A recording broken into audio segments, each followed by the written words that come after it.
The auction house. The Galactic Council chamber floated in the void between star systems, a masterwork of crystalline architecture that had witnessed 10,000 years of diplomatic discourse. Today it would witness something unprecedented. Counselor Vex Theory of the Luminath Collective adjusted her 7 optical sensors, unable to process what she was seeing on the main display. The human delegation, all 3 of them, sat calmly in the observation gallery as if they owned the place. Perhaps, she thought with growing unease, they soon would. "This is absurd," hissed Counselor Drachmer, his serpentine hood flaring with agitation. The Kashmiri representative had led the Council's Economic Committee for 3 centuries. The humans have been part of the galactic community for barely 50 cycles. They cannot possibly. "The bidding stands at 47 trillion galactic credits," announced Arbitrator Island, her crystalline voice echoing through the chamber.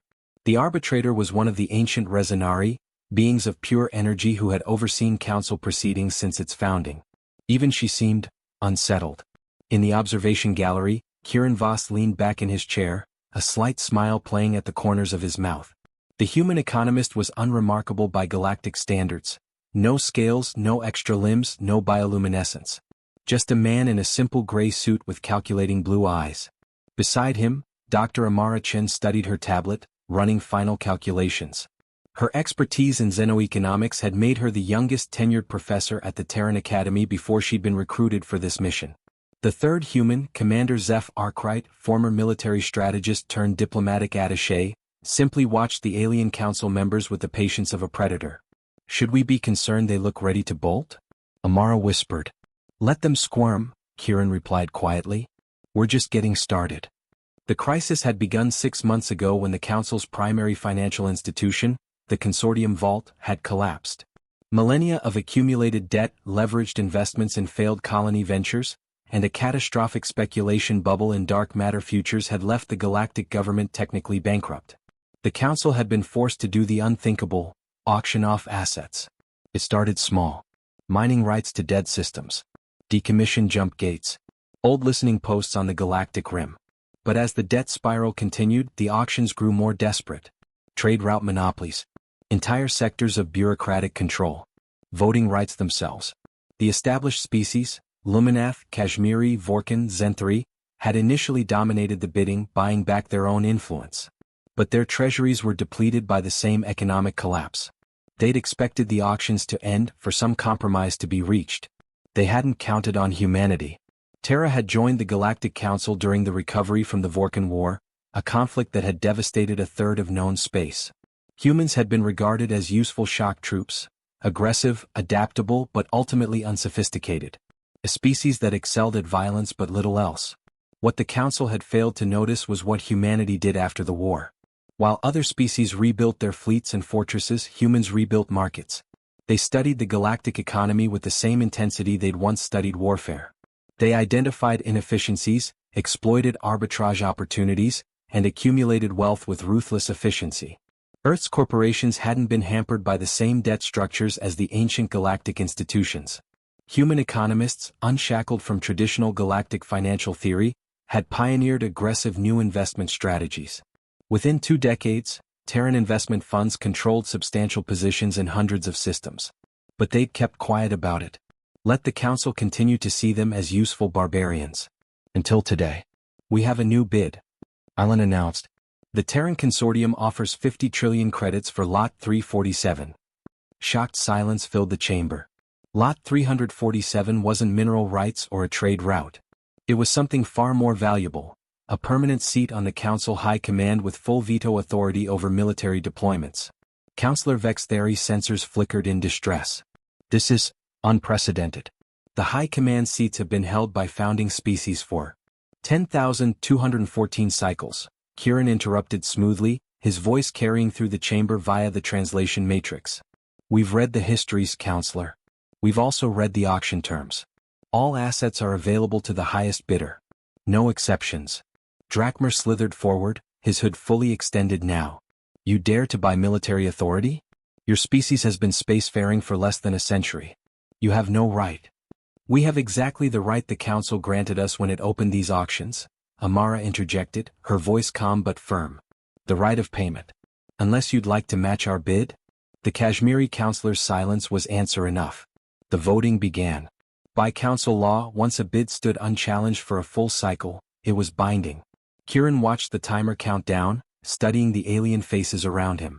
Panic, rage, disbelief. He almost felt sorry for them. Almost. When the timer reached 0, Arbitrator Island's voice rang out, "Sold to the Terran Consortium. Congratulations, humanity. You now hold a high command seat." Zeph leaned over to Kieran. "That's one seat. We need 4 more for majority control." Kieran's smile widened. "The day is young, Commander. And we're just getting started." In the chamber below, Counselor Vex Theory pulled up the auction schedule for the remaining lots. Her sensors dimmed with horror as she realized what was coming. The humans weren't here to buy influence. They were here to buy everything. The mathematics of conquest. The first species to truly panic were the Zenthari. Counselor Mraxus was in his private chamber, reviewing casualty reports from border skirmishes with the Devourers, an ongoing threat from the Galactic South, when his aide burst in without announcement. "Counselor, the humans have just purchased the Zenthari debt portfolio." Mraxus's 3 hearts skipped in sequence. "They've done what?" The aide's tentacles trembled as she projected the financial documents holographically. "All of it, sir. Every bond, every loan, every credit instrument issued by the Zenthari homeworlds over the past 6 centuries. Purchased in a single block for how much?" Mraxus demanded. 92 trillion credits. The counselor collapsed into his suspension pod. The Zenthari debt portfolio represented nearly 40% of his species' gross economic output. It had been spread across hundreds of institutional holders, meant to mature over centuries. Safe. Manageable. Now it was all in human hands. "What are the terms?" he asked weakly. His aide's skin shifted to a sickly gray. "They're calling it all due within 10 cycles. That's impossible. We can't possibly." Mraxus stopped, realization dawning. "They know that. They want us to default." "But why? What would they gain from?" The aide stopped as she too understood. Under galactic financial law, when a sovereign entity defaulted on debt, the creditor could claim assets to cover the loss. Real assets. Planets. Stations. Industrial facilities. Fleet yards. The humans were about to own a significant portion of Zenthari space. Back in the council chamber, the afternoon auctions had begun. Amara watched as Lot 563 appeared on the display, exclusive rights to administrate the Kashmiri jump gate network for the next 50 cycles. The infrastructure that made faster-than-light travel possible across a quarter of the galaxy, now up for sale because the council could no longer afford to maintain it. Opening bid, 20 trillion credits, Island announced. 20 trillion, bid Councillor Drakmer immediately. He couldn't let his species' most strategic asset fall to outsiders. 40 trillion, Kieran countered instantly. Gasps echoed through the chamber. The Kashmiri financial reserves couldn't match that. Drakmer's hood flattened in defeat. Sold to the Terran Consortium. Vex Theory of the Luminath had been furiously calculating throughout the day. She pulled up the public records of Terran financial holdings and felt her optical sensors strain trying to process the numbers. It was impossible. Terra's GDP, even with aggressive growth, couldn't support this level of expenditure. Yet the humans kept bidding, kept winning, kept buying everything of value. Unless, she ran a different calculation. If the humans had been quietly accumulating positions in galactic markets for 20 years, if they'd used leveraged instruments and derivative structures that traditional galactic finance didn't favor, if they'd shorted the consortium vault before its collapse. Her sensors flickered in horror. They planned this. Not for months but for decades. The collapse of the vault, the debt crisis, the desperate auctions, humanity hadn't simply taken advantage of the situation. They'd engineered it. Counselor Vex Theory, Island's voice cut through her calculations. Will the Luminath be bidding on Lot 589? She looked up at the display. Lot 589, permanent administrative rights to the Luminath home system, including taxation authority, orbital governance and resource allocation. They were auctioning off her home. She began but her voice failed. The Luminath treasury had been depleted by earlier purchases. They had nothing left to bid. 60 trillion credits, Kieran announced. No counterbid came. The lot was sold. In the observation gallery, Zeph reviewed their acquisition list on his tablet. We now control 4 high command seats, the 3 largest jump gate networks, administrative rights to 17 major systems, and the debt portfolios of 6 species. Plus mineral rights to 47 systems, 3 major shipyard complexes, and the communications relay infrastructure for the entire galactic north, Amara added, still marveling at the scope of what they'd accomplished. Kieran stood, straightening his suit. Time for the main event. He walked down to the council floor, the first time any human had entered that sacred space. Island regarded him with her crystalline gaze. The Terran Consortium wishes to address the council, Kieran announced. This is highly irregular, Vextheri protested weakly. Only sitting councillors may. We are sitting councillors, Kieran interrupted.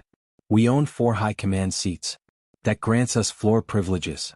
Island nodded slowly. He is correct. The floor recognizes the Terran representative.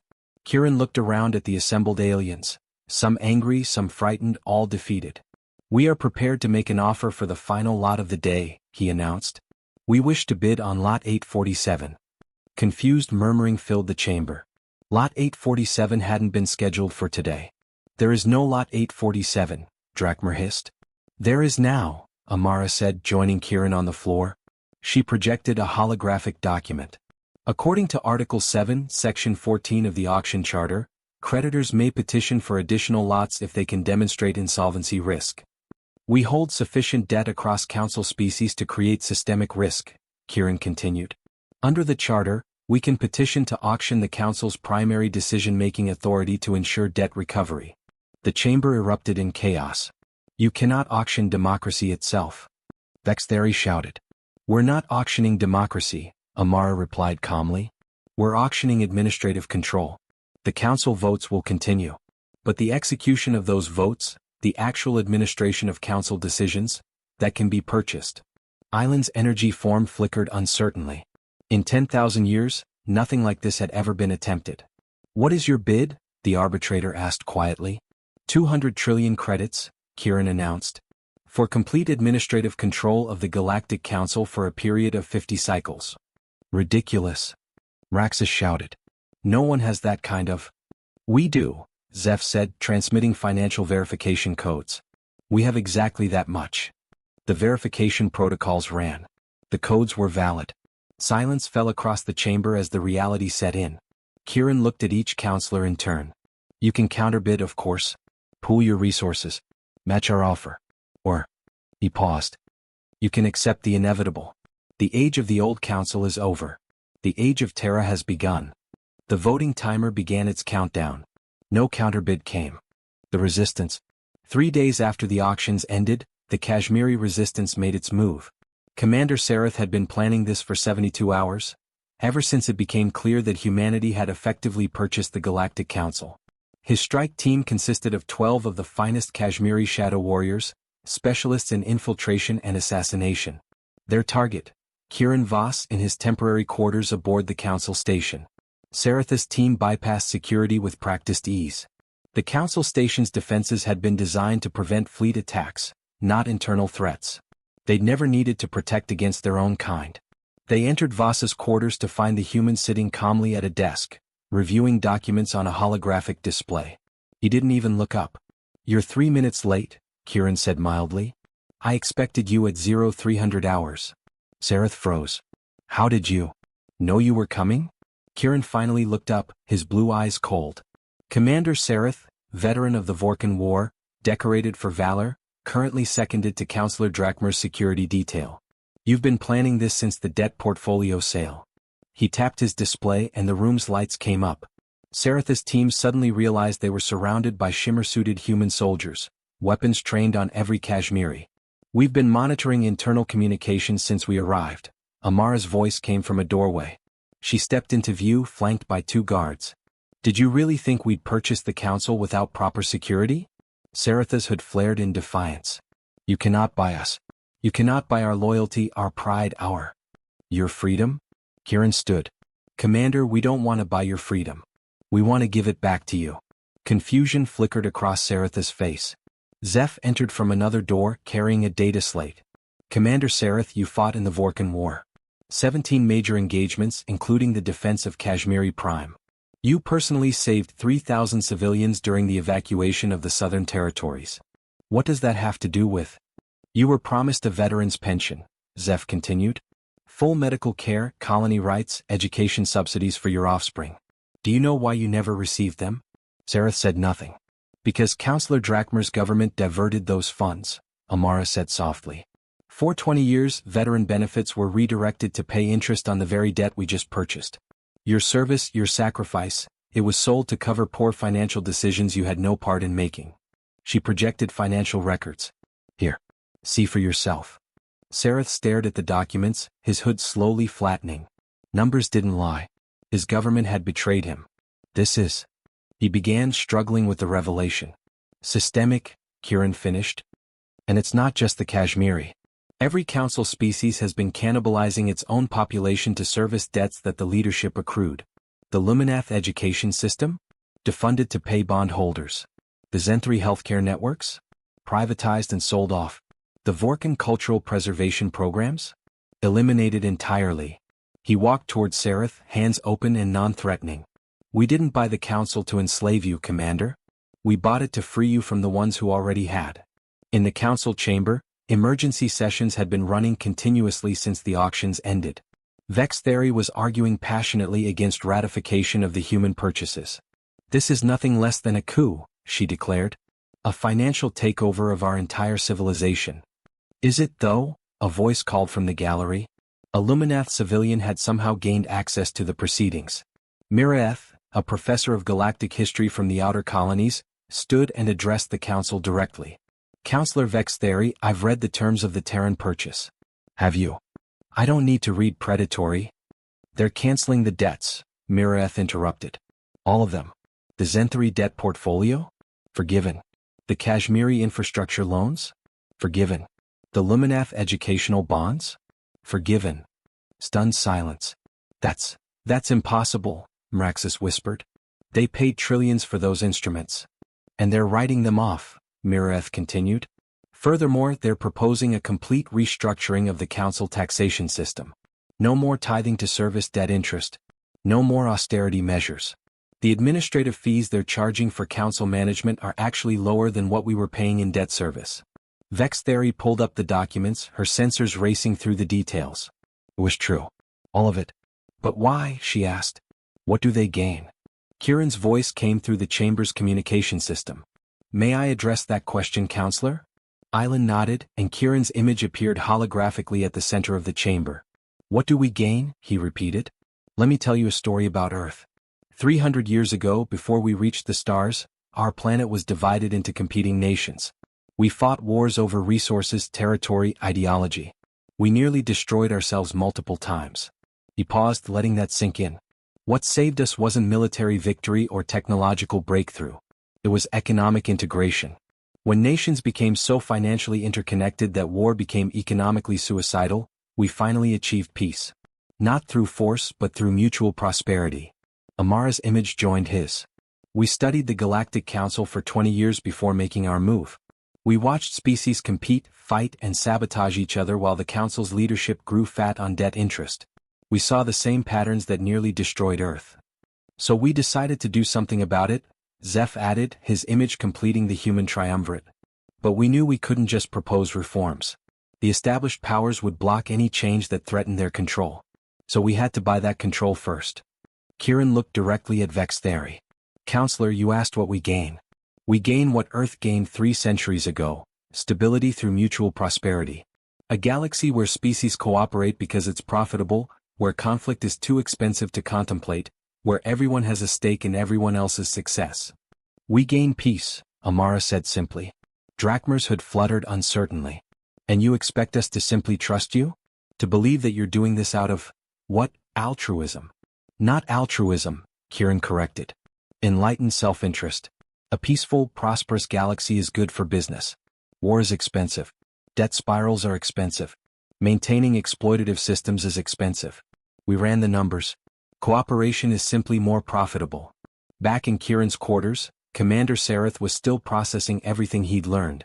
If this is true, he said slowly, if you truly intend to restructure the system, then why the military buildup? We've detected Terran fleet movements throughout the sector.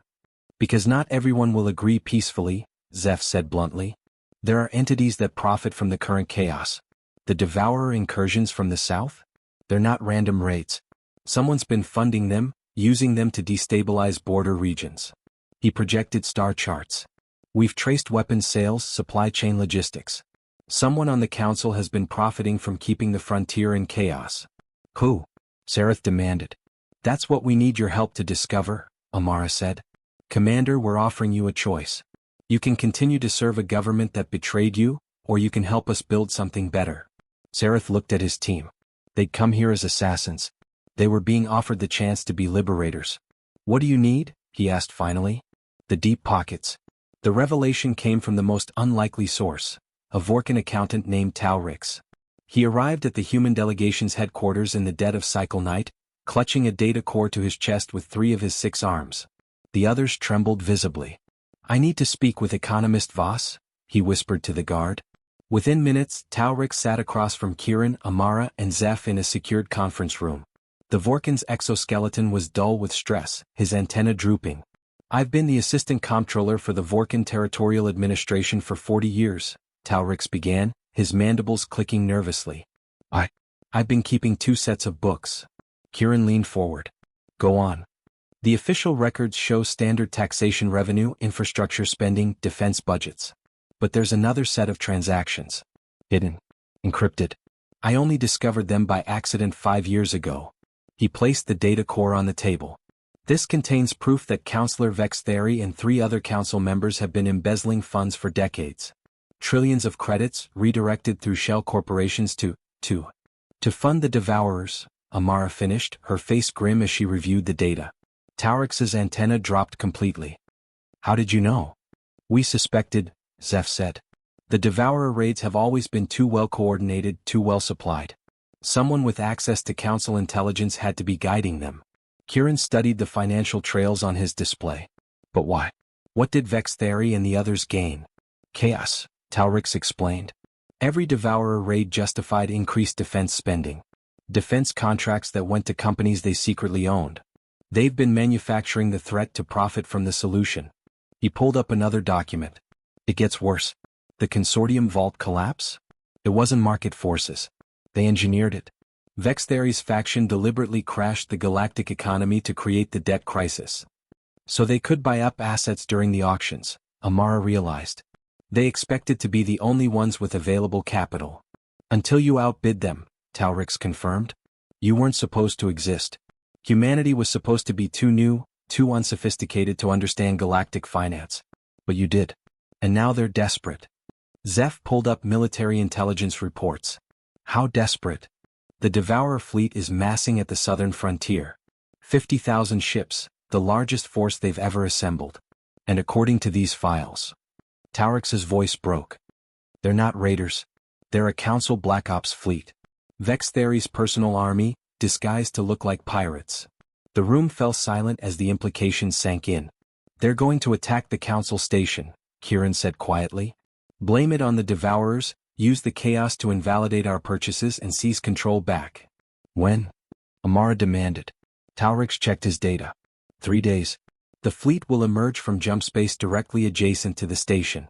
At that range with that many ships, the station's defenses won't matter. Zeph was already moving, his military training taking over. We need to evacuate the civilian population, prepare the fleet, fortify the... No, Kieran interrupted. Everyone stared at him. If we militarize now, it proves their narrative, Kieran explained.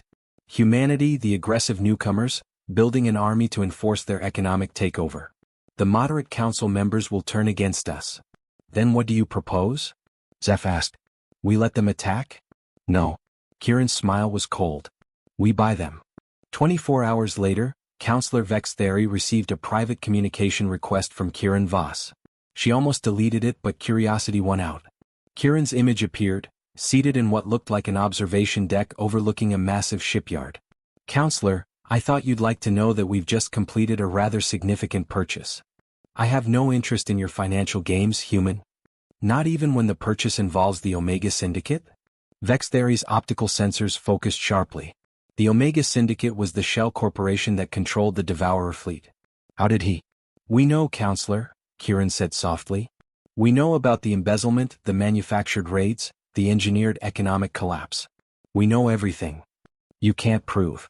We don't need to prove it in court. We just need to prove it to your co-conspirators. He projected financial records, the same ones Taurix had provided. These documents are currently in secure escrow.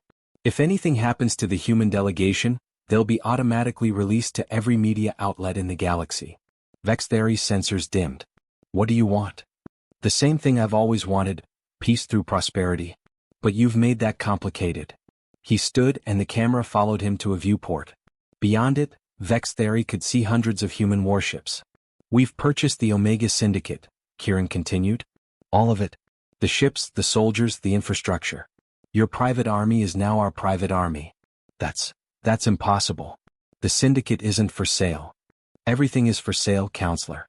You taught me that. He smiled. We paid your co-conspirators 200 trillion credits for complete control. They accepted within an hour. Apparently they value their freedom more than they value you. Vextheri felt her energy reserves depleting. Betrayed by her own allies. What happens now? She asked weakly. Now you have a choice, Amara said, stepping into frame. You can fight this and face trial for war crimes, embezzlement and treason. Or you can resign quietly, retire to a comfortable estate, and live out your remaining cycles in peace. We're not monsters, Counselor, Zeph added. We don't want revenge. We want reform. Vextheri looked at the three humans, these impossible creatures who had outmaneuvered the oldest, wisest species in the galaxy. How? She asked. How did you predict all of this? We didn't predict it, Kieran said. We studied history.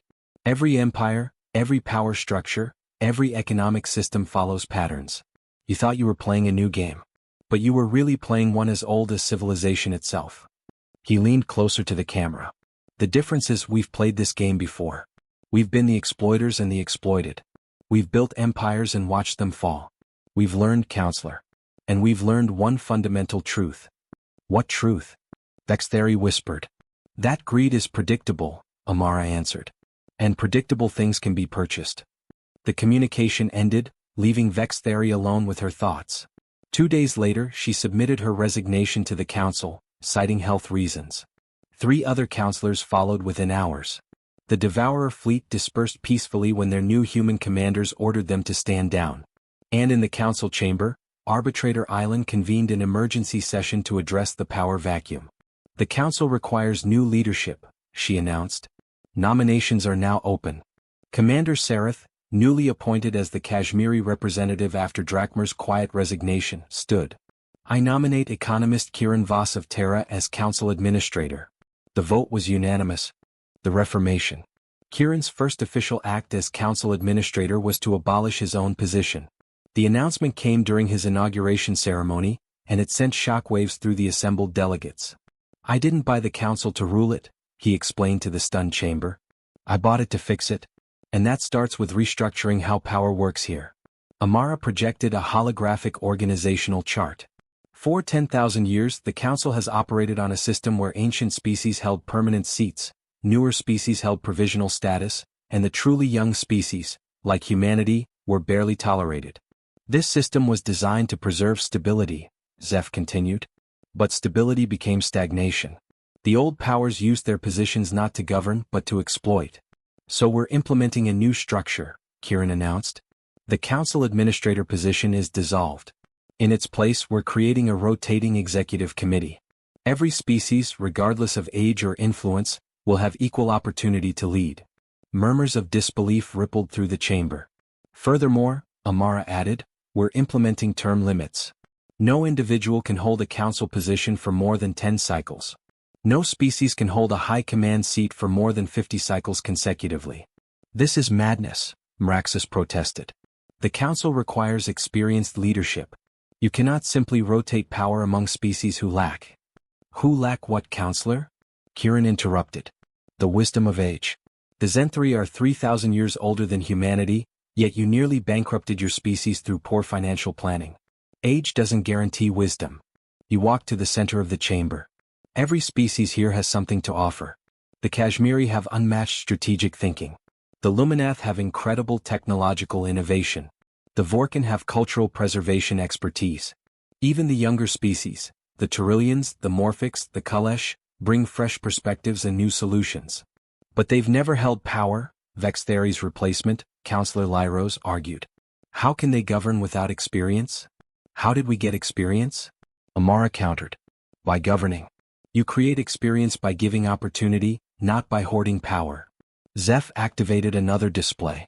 We've analyzed council decision-making for the past 1,000 cycles. Do you know what we found? The best decisions, the ones that led to prosperity, innovation, and peace, weren't made by the oldest species. They were made by diverse coalitions that brought multiple perspectives to complex problems. He highlighted specific historical examples. The Medusa Treaty that ended the Vorkan War? Proposed by the Kalesh, a species only 2 centuries spacefaring at the time. The Terraform Accords that saved 17 dying worlds? Designed by Terrillian ecologists working with Morphix biotechnologists. The Quantum Communication Network? A collaboration between 6 different species, none of them council elders. Diversity isn't a weakness, Kieran said. It's the galaxy's greatest strength. And we're going to build a system that harnesses it. The reforms rolled out over the next several weeks, each one carefully designed to redistribute power and opportunity. The debt forgiveness program went first. Over 400 trillion credits of accumulated debt wiped away. Species that had spent centuries servicing interest payments suddenly had economic freedom. Then came the infrastructure investments. The humans had purchased vast holdings during the auctions, but instead of hoarding them, they created joint development corporations. A Kashmiri engineer could work alongside a human economist and a Luminath technician to rebuild jump gate networks, sharing both the labor and the profits. Educational reforms followed. The human delegation established the Galactic Academy, an institution where any species could study economics, governance, technology, or culture. Scholarships were funded by a new progressive tax system that ensured wealthier systems contributed more to collective prosperity. But the most controversial reform was the military restructuring. The Council Defense Force has always been controlled by High Command, Zeph explained to a gathering of military leaders from across the galaxy. That meant the oldest, most powerful species determined when and where force was used. He projected casualty statistics. Do you know who dies in Council military actions? Soldiers from younger species. The Terrillians, the Morphix, the Kalesh. They make up 3% of the Council population but 57% of military casualties. Commander Sereth, who'd been promoted to lead the Military Reform Committee, stepped forward. The new structure creates equal risk sharing. If your species votes for military action, your species commits proportional forces. No more sending others to fight your battles. A Vorkan general, Kraxith, rose angrily. This will make military action impossible. No species will vote for war if they must risk their own soldiers. Exactly, Zeph said quietly. That's the point. The room erupted in argument, but Sereth silenced them with a sharp gesture. I fought in the Vorkan War, the Kashmiri commander said, his voice hard. I watched thousands of my kind die protecting worlds that weren't our own. We were told it was necessary, honorable, strategic. He pulled up classified documents. Years later I learned the truth. The war was prolonged deliberately because weapon manufacturers were profiting from it.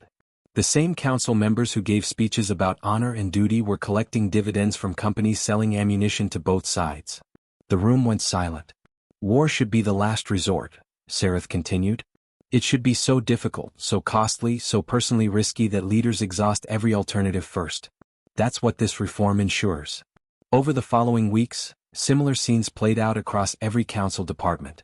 The humans had purchased control, but they were using it to give control away, distributing power, creating accountability, building systems that prevented exploitation. Not everyone approved.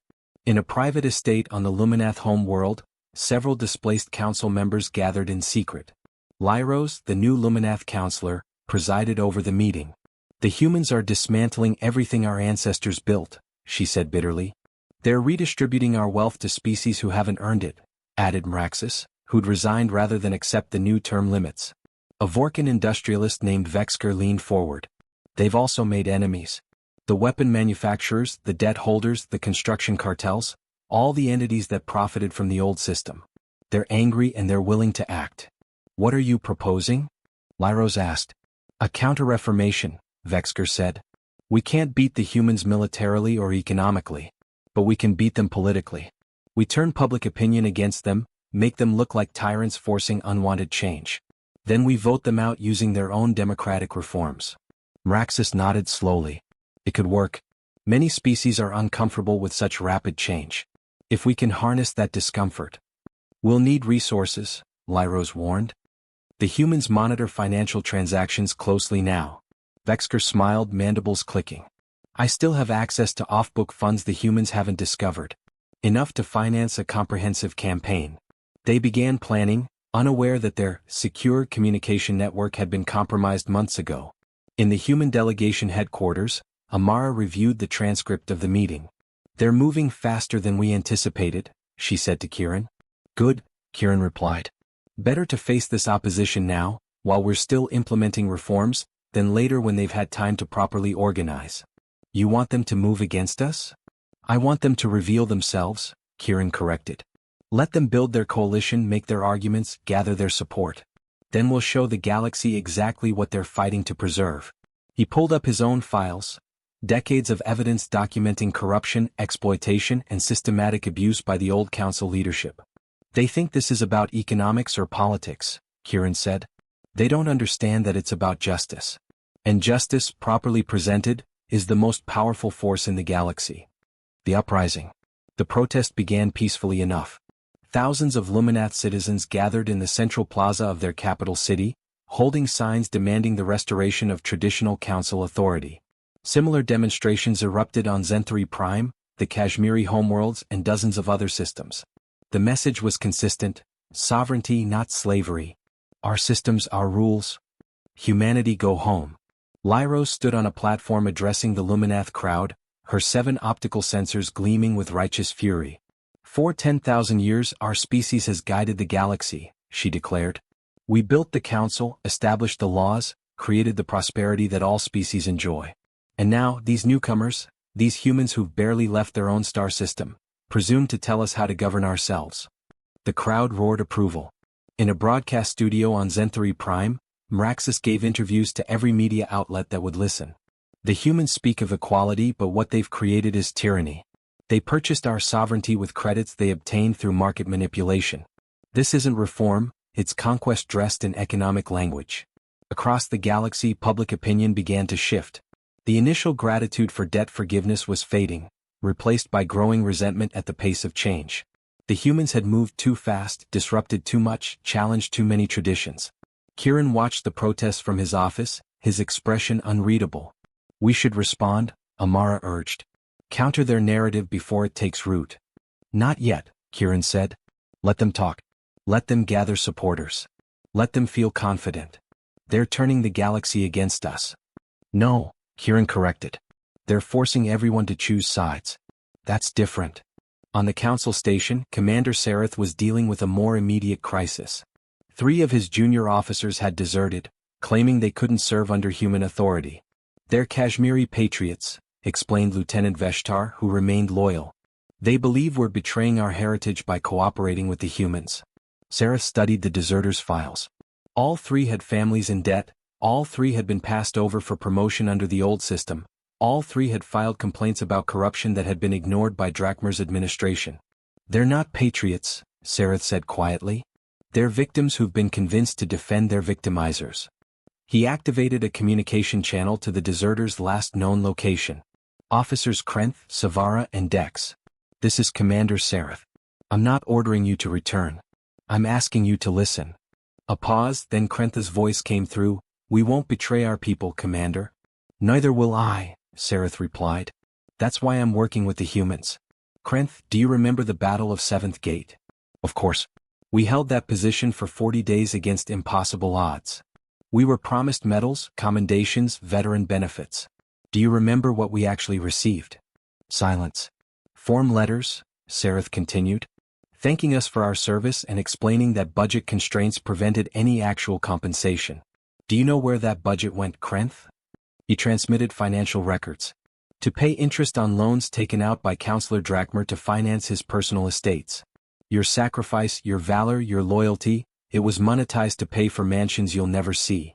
The old administration was corrupt, but the humans gave me access to these records, Sareth interrupted. They gave me the truth. They gave me the choice to serve a system that values my service instead of exploiting it. That's not betrayal, Krenth. That's finally being loyal to the right things. Another long pause. Then, we'll need time to think. Take all the time you need, Sareth said. But think about this, who are you really serving? Your people or the people who've been selling your people out for centuries? The communication ended. Sereth didn't know if he'd gotten through, but he'd planted the seed. The protests reached a crescendo 3 weeks later when Lyros called for a galaxy-wide referendum on the human reforms. Her coalition had gathered enough signatures to force a vote under the new democratic rules the humans had implemented. "They've outmaneuvered us," Zeph admitted during an emergency strategy session. "If we oppose the referendum, we look like tyrants. If we allow it and lose, everything we've built collapses." "We won't lose," Kieran said calmly. "How can you be sure?" "Because we're not going to argue our case. We're going to let them argue theirs." He activated a communication to the council chamber. "Arbitrator Island, I'm requesting broadcast time. I wish to address the galaxy regarding the upcoming referendum." Within hours, every screen in civilized space showed Kieran Voss standing in the council chamber, flanked by Amara and Zeph. "Citizens of the Galactic Council," he began. "A referendum has been called to determine whether the reforms we've implemented should continue or be reversed. This is democracy in action and I welcome it." Lyros, watching from her estate, smiled. The human was conceding. "However," Kieran continued, "I believe the galaxy deserves complete information before voting. So I'm releasing every classified document we've obtained since purchasing council authority." He transmitted data to every public network. These files contain detailed evidence of the systematic corruption that existed under the previous council leadership. Financial records, communication logs, secret agreements, all of it. Amara took over. "You'll see how Councillor Vextheri and her allies engineered the economic collapse. How they profited from the Devourer raids they themselves orchestrated. How they embezzled trillions while cutting education and healthcare funding. You'll see contracts where weapon manufacturers paid council members to prolong conflicts," Zeph added. "Construction fraud that left colonies without adequate infrastructure. Tax schemes that transferred wealth from working citizens to elite classes." Kieran looked directly into the camera. "I'm also releasing our internal analyses, the economic models that guided our reforms, the historical data we studied, the projections of what the galaxy will look like in 50 cycles if we continue on this path versus reverting to the old system." He paused. "We're not asking you to trust us. We're asking you to examine the evidence and decide for yourselves. The referendum question is simple. Do you want a system designed to benefit everyone, or a system designed to benefit the few who were born into the right species at the right time?" The broadcast ended and chaos erupted across the galaxy. Citizens who'd been swayed by Lyros's rhetoric suddenly had access to proof of everything the humans had claimed. The scope of the old council's corruption was staggering.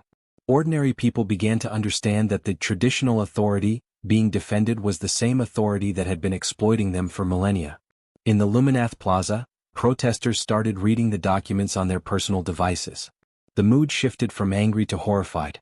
"Did you know about this?" one citizen demanded of Lyros, who'd come to address the crowd. "The humans have fabricated these documents too. They're verified through council archives," another citizen interrupted, checking authentication codes. "These are real. You knew. You all knew." The protest dissolved into confusion and anger, but now the anger was directed at Lyros. Similar scenes played out across the galaxy.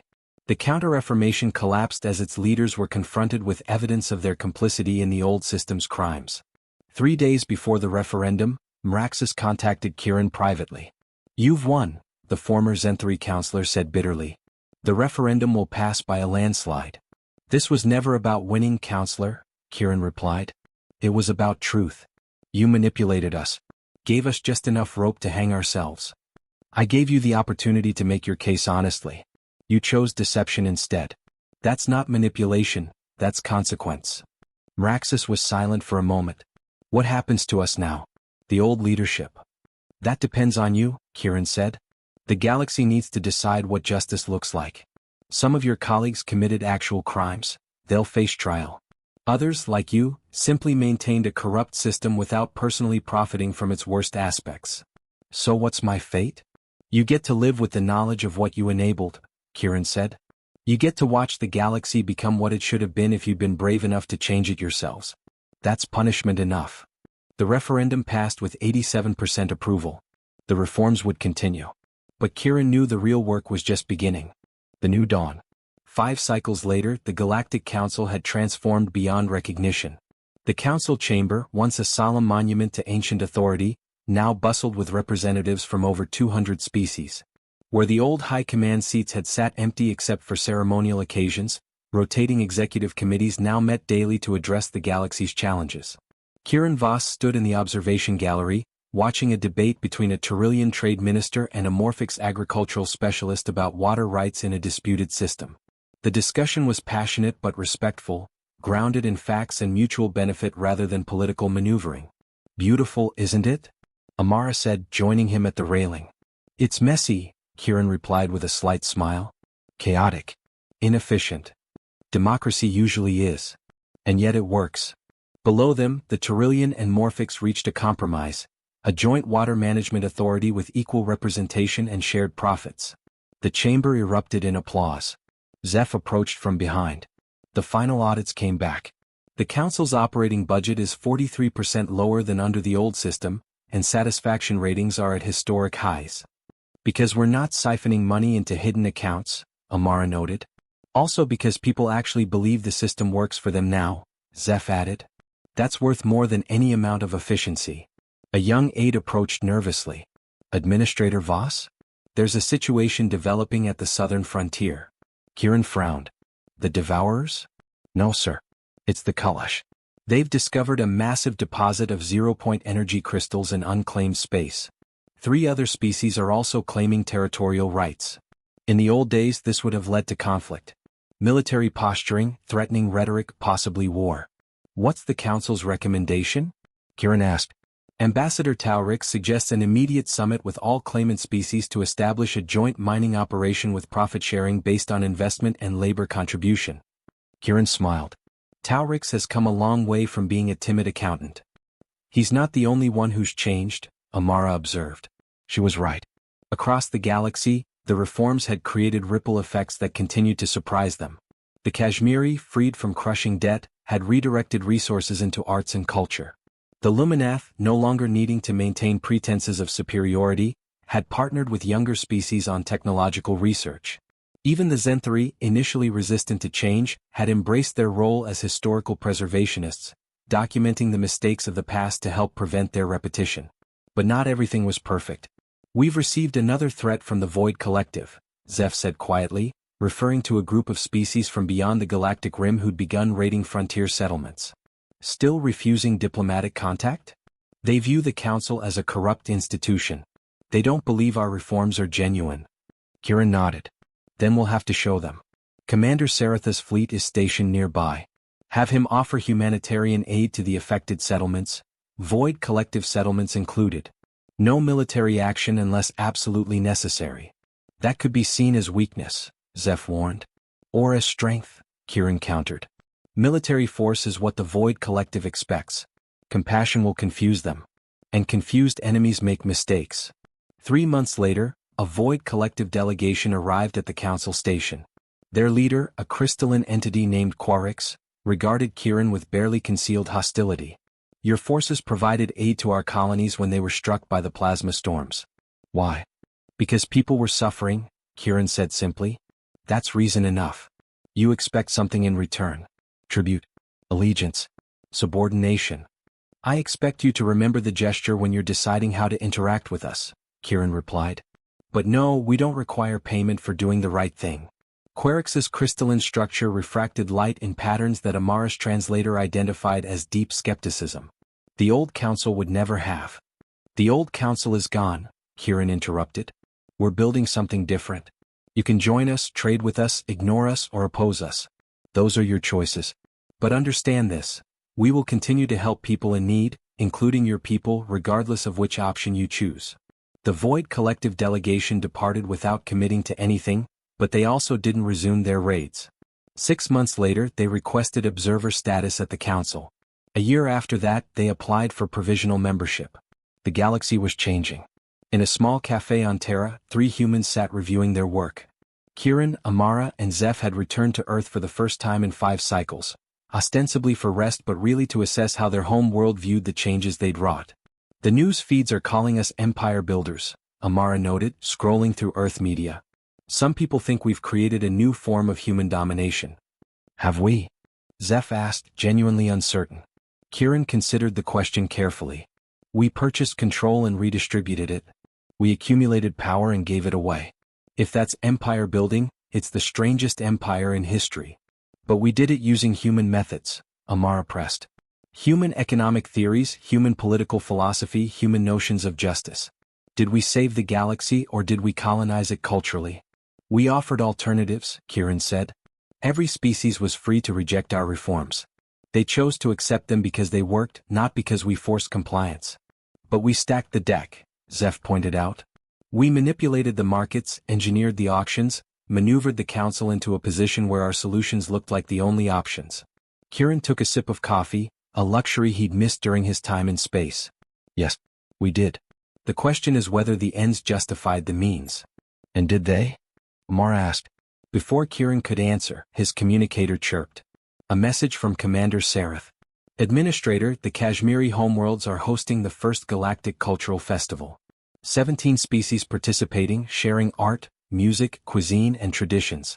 My people haven't been this joyful in centuries. Thought you should know. Kieran showed the message to his companions. 17 species celebrating together instead of competing, Amara said softly. Systems that were on the brink of war now trading recipes. Wars prevented through mutual economic interest, Zeph added. Conflicts resolved through negotiation instead of force. People who believe the system serves them instead of exploits them, Kieran finished. They sat in silence for a moment, then Amara smiled. I think we did all right. We did what was necessary, Kieran corrected. And we'll spend the rest of our lives dealing with the consequences, intended and otherwise. Would you do it again? Zeph asked. Kieran thought about all the people they'd helped and all the traditions they'd disrupted. The grateful and the resentful. The liberated and the dispossessed. Yes, he said finally. But I'd try to be gentler about it. They laughed, and for the first time in years they felt like they could actually rest. 10 cycles after the auctions, Arbitrator Island convened a special session of the Council. Every species in the galaxy sent representatives to witness the unprecedented ceremony. The Terran Administrative Authority has requested to relinquish its remaining special powers, Island announced. After 10 cycles of reforms and restructuring, they believe the Council is ready to operate fully independently. Murmurs of surprise filled the chamber. The humans were giving up the last vestiges of their purchased authority. Kieran stood to address the assembly. He looked older now, his hair graying at the temples, but his eyes still held that calculating intensity.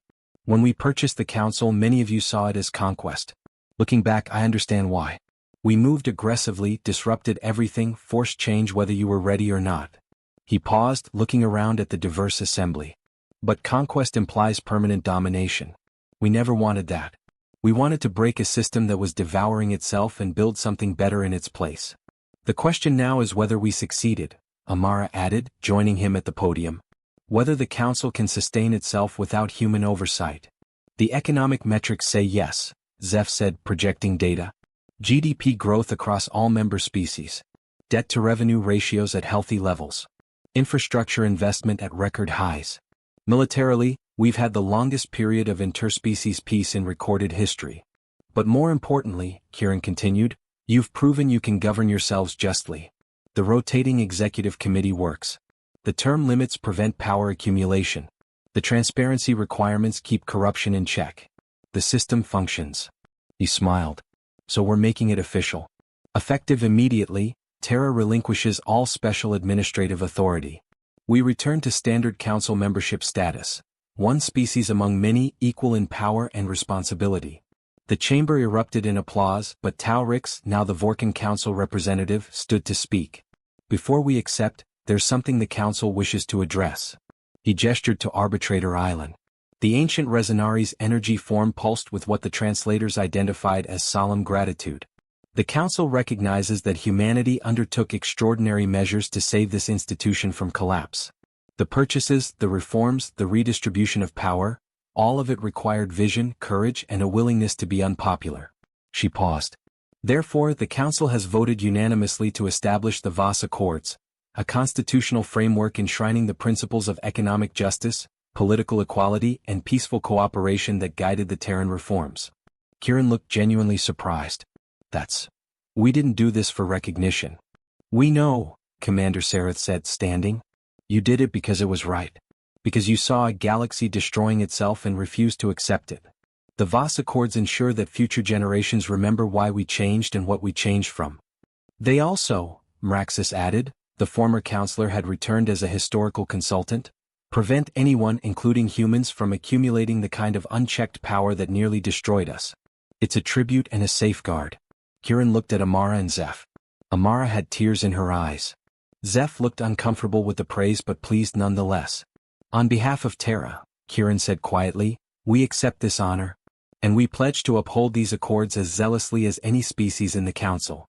The ceremony concluded with the formal signing of the Voss Accords by every Council species. It was a moment of genuine unity, something the galaxy hadn't experienced in millennia. Later, in private quarters, the three humans reflected on their journey. We bought the Council, Amara said, staring out at the stars, and then we gave it away. I'm still not entirely sure how we pulled it off. We didn't, Zeph said. The galaxy did. We just gave them the opportunity and the tools. And the motivation, Kieran added. Don't discount that. Fear of human economic power got people to the table. Evidence of corruption kept them there. But hope for something better, that's what made them stay. So what now? Amara asked. We're just regular council members. No special authority, no grand mission. Kieran smiled. Now we do the hardest thing of all. We live with the galaxy we created and trust it to grow beyond us. He pulled up a star chart showing the current council membership. 237 species, from ancient civilizations to newcomers who'd achieved spaceflight only years ago, all working together in imperfect but genuine cooperation. We proved something important, he said. That change is possible. That systems can be reformed. That economic power, properly used, can liberate instead of enslave. And that humanity, Zeph added, for all our flaws and aggression and questionable methods, can be a force for good in the galaxy. Not just can be, Amara corrected. Should be. Must be. Because now everyone's watching. We've set the example. The question is whether we'll live up to it. Kieran raised his glass. To living up to impossible standards. They drank, and in the council chamber below, the galaxy got on with the messy, chaotic, beautiful work of governing itself. The day Terra bought the council became the day the galaxy remembered why cooperation beats conquest, why justice beats exploitation, and why sometimes the most revolutionary act is simply refusing to accept that things can't change. And in the end, that was worth every credit they'd spent.